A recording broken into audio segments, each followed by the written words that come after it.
Hello, my name is Mike and I am one of the in-house education consultants here at the Profs, and in today's video I get to talk about how to write an effective dissertation for a computer science degree. Now, a dissertation, as mentioned in our computer science video, which you can find up here, is a major component of the degree and shouldn't really be underestimated. So I'm very happy to give my thoughts and experiences of this, considering that I have a lot of students that I worked with that have had to go through this very same process.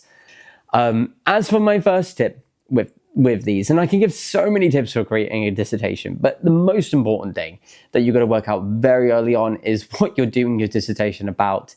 And I think there are other questions that we could be asking with this too, right? So how is it going to be beneficial to society? How is it relevant? Why is it a problem? Why is the problem that you're trying to solve not being solved yet? And that could come from multiple different factors in general. It could be that the speed of technology just isn't there, or maybe a particular language has never been implemented in the way that you have done before. But again, I would be careful not to be looking too grandly at what the goal of this dissertation is. You cannot reinvent the wheel, so to speak, but you want to be obviously creating some aspect of it is novel. We, of course, do have to start off with some foundation that says, what research has been conducted into this area before? Where do we currently stand? Your supervisor is going to be the most helpful person to talk to in knowing actually what the state of your current research is and where you are filling a gap. So once you've done that, I would actually be looking into the structure of a dissertation very carefully. So this is my sort of second point in the list, so to speak. We want to be writing an abstract for a dissertation. It's easier to do after we've written the whole thing, so maybe save that to the end, even though that's one of the first things you see.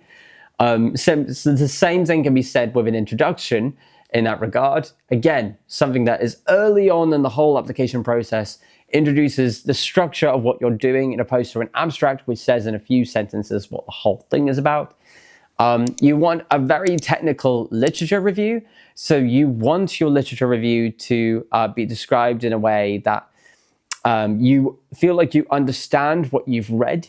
So that could be, for instance, if you're looking at convolutional neural networks, you're referring to them in the correct way. You're talking about their architectures in a way that is reflected as closely as possible to what you've read up on. And using that literature review, then you can talk about sort of original methodologies, if you have any, maybe some ideas of algorithms that you might be hoping to employ in order to solve the problem that you would have set out in the introduction as clearly as possible. Once you've done that methodology, maybe you'd have a session with testing and then another section with implementation to show how that works. You conclude by saying, well, how well did it do? Maybe you can conduct some numerical tests or statistical tests to see how strong or effective the algorithms are, depending on what they're for. You can be talking about maybe future applications as part of that conclusion as well. If you had more time, what else would you be doing? You also might be thinking, this is an extra point I could bring into the discussion here, there might be other things you wish to talk about that you hadn't fully developed that are pieces of original work, or there might be some pieces of work that actually detract away from the reading process of everything, which might make it more confusing for the reader if you had it in the main body. That's where the appendices come in. So I would be organizing my appendices in the latter stages of writing my dissertation, which would be really important.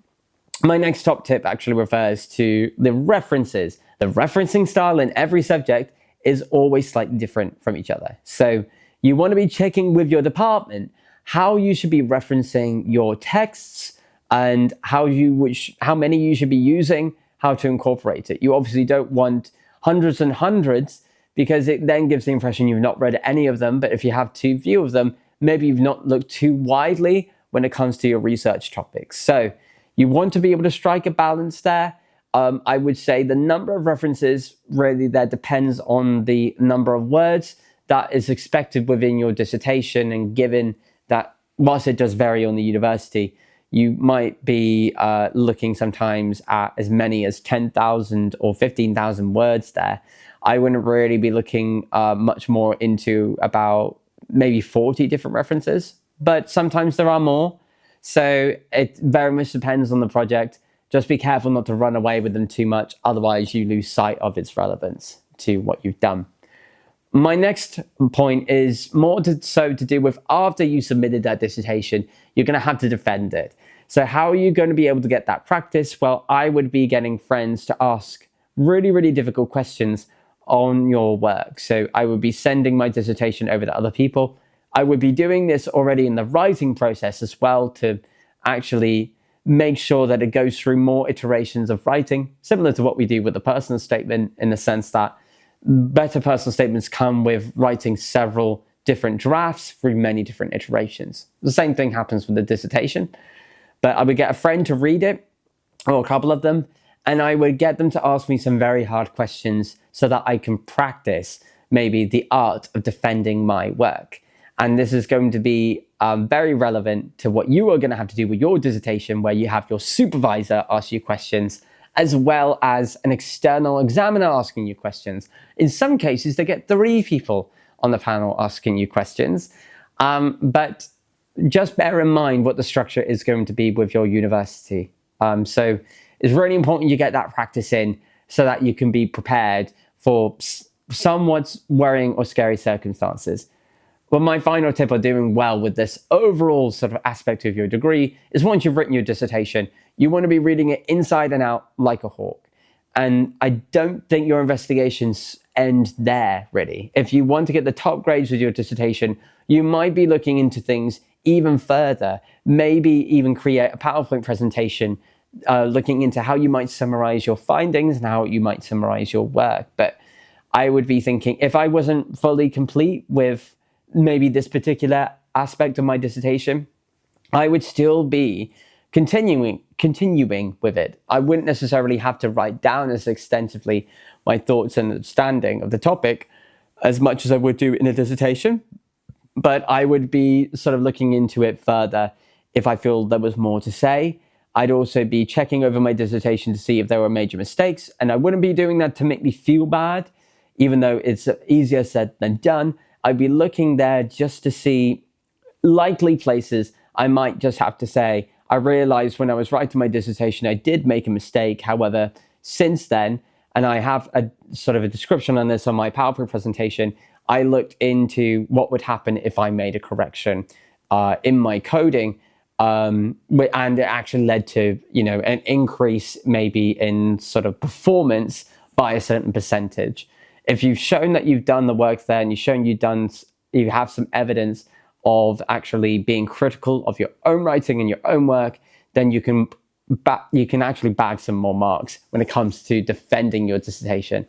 Hey there, I hope you enjoyed that video. If you have, make sure you leave a comment in the comment section below. If you have any questions, we'd love to hear some discussions from you.